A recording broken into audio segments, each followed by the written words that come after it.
Hi hello అందరికీ నమస్తే అండి. అందరు ఎలా ఉన్నారు? మీరు అందరూ బాగుండాలని మనస్ఫూర్తిగా కోరుకుంటున్నాను. అలాగే ఈరోజు వచ్చేసి చూసారు కదా ఇక్కడ ఏమేమి ఉన్నాయో. ఇక్కడ అల్లం ఉంది, అలాగే బీట్రూట్, కరివేపాకు, ఉసిరి అలాగే లెమన్.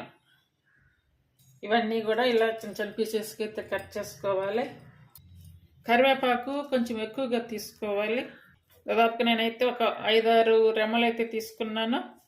ఇప్పుడు ఇవన్నీ తీసుకొని మనం జ్యూస్ తయారు చేసుకోవాలి. అన్నీ కూడా స్టెప్ బై స్టెప్ వేసుకోవాలి. ఇవి తీసుకోవడం వల్ల ఆరోగ్యానికి కూడా చాలా మంచిది. ఇందులోనే లెమన్ సీడ్స్ తీసేసి లెమన్ కూడా పిండుకోవాలి.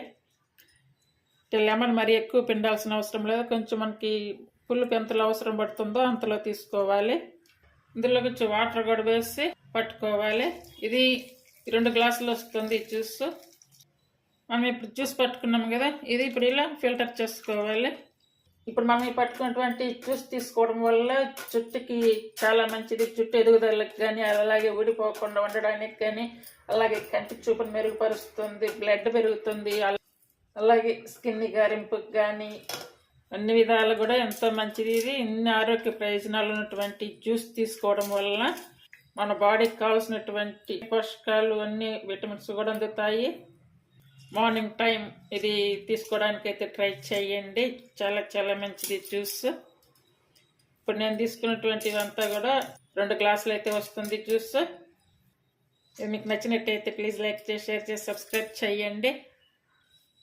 ఈ జ్యూస్ని ఇలా తాగాలి అనుకుంటే ఇలాగే తాగవచ్చు, లేదనుకుంటే కనుక కొంచెం తేనె ఇలా కలుపుకొని ఒక 2 స్పూన్లు అలా వేసుకొని, అంటే మనం ఎంత టేస్ట్లో తాగుతామో అంత టేస్ట్ని బట్టి ఈ తేనె తీసుకోవాలి. ఎంత 2 స్పూన్లు వేస్తున్నాను, అంటే ఉసిరికాయ అలాగే లెమన్ వేసింది అన్ని పులుపు ఉంటున్నాయి కదా, కాబట్టి కొంచెం తేనె వేసుకుంటే మంచిది. అందరూ కూడా తయారు చేయండి. మీకు నచ్చితే కనుక ఫాలో అవ్వండి. చల్లగా కావాలనుకుంటే కొన్ని ఐస్ క్యూబ్స్ వేసుకోవచ్చు, లేదనుకుంటే ఇలా డైరెక్ట్గా తాగవచ్చు. చాలా చాలా మంచిదండి తీసుకోవడము. వారంలో ఒక 2-3 సార్లు అయినా తీసుకుంటే మంచిది. అందరు కూడా ట్రై చేయండి. Thank you for watching.